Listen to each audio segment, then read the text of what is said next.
එහෙනම් ලකී උඹලා නුවර වීම ගැන ඒක වලට තේරෙන්නේ නැහනේ. එහෙම වටිනාකමක් නැහනේ මේක. ඒක මට නම් තේරෙනවා. ඒ කියන්නේ නුවර කියන එක ඔයාලා ගන්න හදන්න. නුවර ඉන්නවා කියන එක ඇතුලේ වෙනම එකක් තියෙන එක ඔයාලට දැනෙන්නේ නැහැ. ඇයි හැමදාම සාපේක්ෂ නැහනේ ඔයාලට. දැන් අපිට දෙයක් දැනෙන්නේ සාපේක්ෂයිනේ. සාපේක්ෂයි නම් අපිට දැන් ලස්සනයි කියලා කියන තව කෙනෙක්ට සාපේක්ෂවනේ. මේ නුවර වයිබ් එක මේක පිස්සුවක් හොඳේ. ඒක මේක තේරෙන්නේ නැහැ. මේක විඳින්නෙත් නැහැ උඹලා. හරි අපරාධයක්. ඔව් බං කියන්නේ මේ වගේ එකක් නෑ බං. එහෙම කියන්නේ මම ওই හැම නගරෙකම ගිහිල්ලා තියෙනවා. හැම තැනම ගිහිල්ලා තියෙනවා.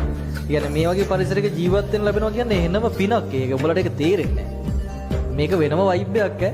මේක වෙන නගරයක නෑ. වෙන නගරයක තියෙනවා වෙන දේවල්. ඒව හැමතැනමත් තියෙනවා. මේක නෑ කොහෙවත්. මේ චුට්ටයි කිලෝමීටර් 3ක් අරන් යන්න පුළුවන් බං. මේ නුවරම පේන තැනකට යන්න බැරි. මේ පැත්තෙන් දැන් ඔය කොහෙද මේ අපේ පන්සල මොකද්ද? නෙල්ලිගල පැත්තේ පාරේ උඩට යනකොට මේ නුවර එකම සමවට්ටන පිස්සුවක් හොඳේ. රැයට එහෙම යනකොට